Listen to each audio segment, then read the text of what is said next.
अब रूही ही नाहर को रोकेगी और सकून की आत्मा को शांति दिलाएगी। इसके बाद सकून, रूही और नाहर दोनों से माफी मांगेगी।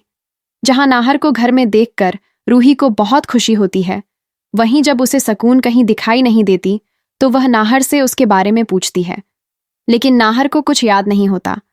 वह रूही से कहता है कि उसे नहीं पता सकून कहाँ है, क्योंकि जब तक वह कलश घर में है सकून घर में प्रवेश नहीं कर सकती।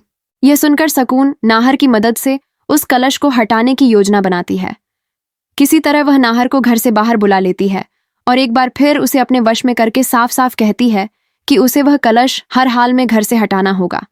नाहर घर लौटकर सबको कहता है कि पूजा पूरी हो गई है, इसलिए अब कलश को घर से हटा देना चाहिए। यह सुनकर घर वाले डर जाते हैं कि कहीं नाहर फिर से अपना होश न खो बैठे।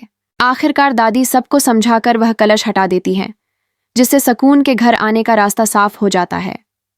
जैसे ही सकून घर में आती है, रूही को उस पर शक होने लगता है।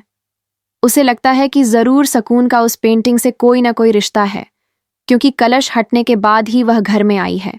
तभी रूही के दिमाग में ख्याल आता है कि उसने वह पेंटिंग अपने पुराने घर में बनाई थी। उसे लगता है कि अगर वह वहां जाए तो सकून और उस पेंटिंग का राज पता चल सकता है।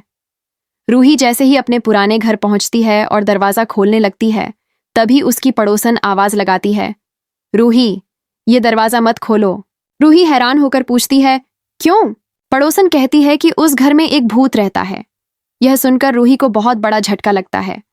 पड़ोसन बताती है कि पहले उस घर में एक पति पत्नी रहते थे, लेकिन पत्नी दिखने में बहुत साधारण थी, इसलिए उसका पति उसे पसंद नहीं करता था। उसकी मौत के बाद उसकी आत्मा अपने सच्चे प्यार की तलाश में आज भी उस घर में भटक रही है। यह सुनकर रूही को शक होता है कि कहीं वह औरत सकून की बात तो नहीं कर रही। वह जल्दी से सकून की तस्वीर दिखाती है। तस्वीर देखते ही पड़ोसन के चेहरे पर डर साफ झलकने लगता है और उसके पसीने छूट जाते हैं।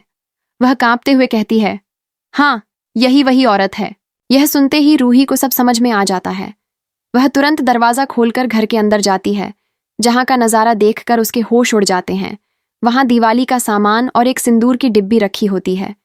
यह देखकर रूही को नाहर की बहुत चिंता होने लगती है और वह तुरंत घर लौटने लगती है।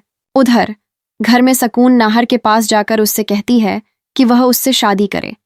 नाहर भी सकून के जादू में आकर उसकी मांग भरने ही वाला होता है कि ठीक उसी वक्त रूही वहां पहुंच जाती है।